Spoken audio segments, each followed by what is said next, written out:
Guys, super excited ako. Buti na lang talaga dumating na itong aming lagyanan ng pinggan. Kasi in-order ko talaga to nung 21 pa. So sabi ko baka mamaya hindi nga umabot nitong bagong taon or Pasko. Kasi nga syempre peak season ngayon. Mahirap talaga yung mga deliveries. So ayan, tinanong ko lang sa Orange App. Nag-order ako nito at naghanap ako ng lagyanan ng mga pinggan.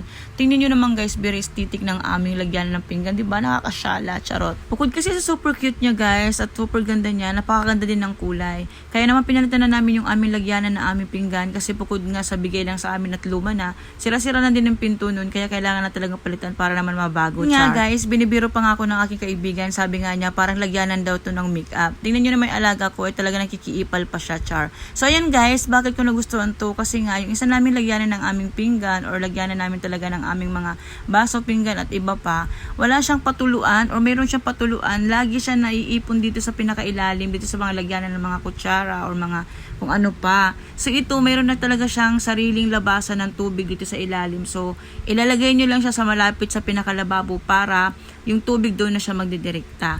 So bukod dito guys, nagustuhan ko din itong items na to. Ilalagay ko kung saan ko siya na-order para naman kung gusto nyo guys. Super ganda at meron silang pa-previous. Nagulat ako sa sobrang ganda ng pa-previous nila. Ipapakita ko sa inyo guys. Unahin lang muna natin assemble to para naman makita nyo kung paano siya ilalagay. So ayan, super ganda niya at meron pa siyang isang hose at saka yung isang lagyanan ng agusan ng tubig. So kung ayaw nyo naman ilagay yung hose na yan kasi parang ang tsaka naman tingnan, so yung isa na lang na padaanan ng tubig. So ito na nga guys, yung kanilang pa-freebie. Super na-excite ako dito at super ganda talaga. At alam nyo ba, tuwang-tuwa ako kasi nga, itong items na to guys, matagal na to nasa add to cart ko. Kaso nga lang, hindi ko siya mabili-bili dahil pinag-iisipan ko pa nga dahil nga nasa 1,000 plus nga siya. Dahil nga maganda nga ang quality nito kumpara naman sa iba.